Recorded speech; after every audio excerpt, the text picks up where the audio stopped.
এর আগের দিন একদিন বোমা বালাইয়া গেল, আর কালকে বাবা আমার ভাইটার নিয়ে আপনারা কি প্রশাসনের প্রতি আস্থা রাখেন? হ্যাঁ, মানে পুলিশের প্রতি আস্থা আছে আপনারা? কি আস্থা? পুলিশের উড়ানে এখানে থেকে দৌড়ে গেল না, আর পুলিশের কি ঘটনা হেরা তো তারাই কইতে পারে, আমরা জানি না কিচ্ছু। পুলিশের গাড়িও সামনে দিলে কালকে বললো আপনাদের বাড়িতে এই যে একটা বিটা ঘটনা ঘটলো, শাসক দলে কেউ আসেনি আমরা বাবার মন্দিরে? আমার শুনেন, আমি মানে কি কোনো শাসক দল তো আমার মানে ঠিক আছে, আমরা আছেন, আমরা সবাই মিললাম, বাস এই জিনিসটা যাতে না হোক, এটা জেনেও আমরা দমন করবেন। আমরা মানে আমি এখানে কোনো পার্টি আমি করি না দাদা, হ্যাঁ এটা কোনো পার্টি নাই, এটা আমরা না করি।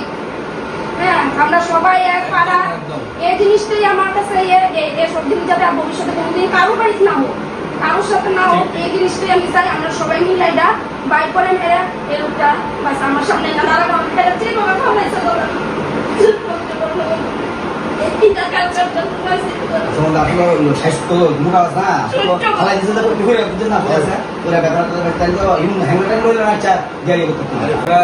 পাড়ার মধ্যে ঘটলে, পাড়ার মধ্যে যদি এইসব ঘটে, তারা কইতেছে যে আমরা পাড়ার তো এইসব ঘটনা আসিল না,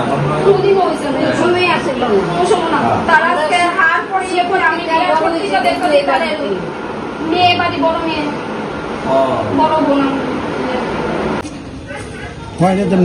আপনারা ইতিমধ্যেই খবর পেয়েছেন সোশ্যাল মিডিয়া এবং খবরের যে বিভিন্ন চ্যানেল আছে।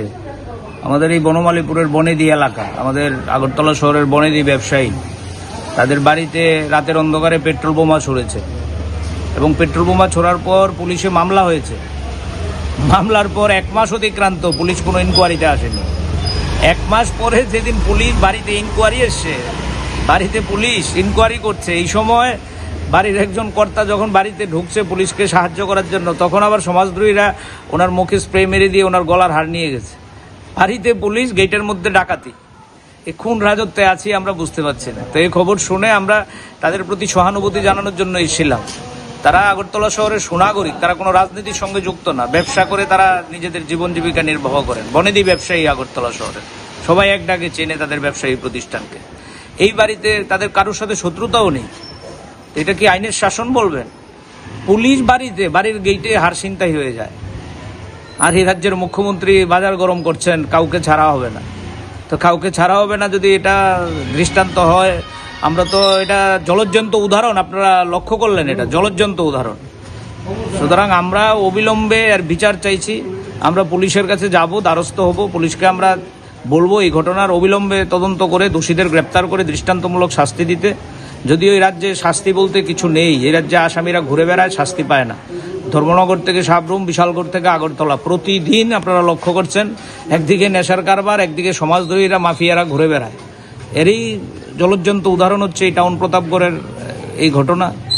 তা আমি রাজ্যের মানুষের কাছে আবেদন করব, এই ঘটনার বিরুদ্ধে আপনারাও সোচ্চার হন, এবং এই সোচ্চার যদি সবাই মিলে আমরা না হতে পারি, এটা কোনো ব্যক্তির বাড়ির ঘটনা না, এটা যদি অবিলম্বে এগুলিকে না রোখা যায়, আগামী দিনে দেখা যাবে আপনার বাড়িতেও এই আক্রমণ হবে। সুতরাং আমরা গোটা রাজ্যকে বাঁচানোর জন্য, গোটা এলাকাকে বাঁচানোর জন্যই আমরা এই ঘটনায় সরব হয়েছি এবং এখানে এসছি, এবং আমরা পুলিশের দ্বারস্থ হব, বিচার চাইব, এ নিয়েই আমরা এখানে এসছি। আমরা ছোট থেকে এত বড় হয়েছি, আমাদের বাড়িতে কোনো সময় এরকম হয়েছে না। কালকেই প্রথম, এর আগের দিন একদিন বোমা বালাইয়া গেল, আর কালকে বাবা আমার ভাইটার নিয়ে টাইনা আপনারা কি প্রশাসনের প্রতি আস্থা রাখেন? হ্যাঁ, মানে পুলিশের প্রতি আস্থা আছে আপনারা? কি আস্থা? পুলিশের উড়ানে এখানে থেকে দৌড়ে গেল না, আর পুলিশের কি ঘটনা হেরা তো তারাই কইতে পারে, আমরা জানি না কিচ্ছু। পুলিশের গাড়িও সামনে দিলে কালকে বললো আপনাদের বাড়িতে এই যে একটা বিটা ঘটনা ঘটলো, শাসক দলে কেউ আসেনি আমরা বাবার মন্দিরে? আমার শুনেন, আমি মানে কি কোনো শাসক দল তো আমার মানে ঠিক আছে, আমরা আছেন, আমরা সবাই মিললাম, বাস এই জিনিসটা যাতে না হোক, এটা জেনেও আমরা দমন করবেন। আমরা মানে আমি এখানে কোনো পার্টি আমি করি না দাদা, হ্যাঁ এটা কোনো পার্টি নাই, এটা আমরা না করি।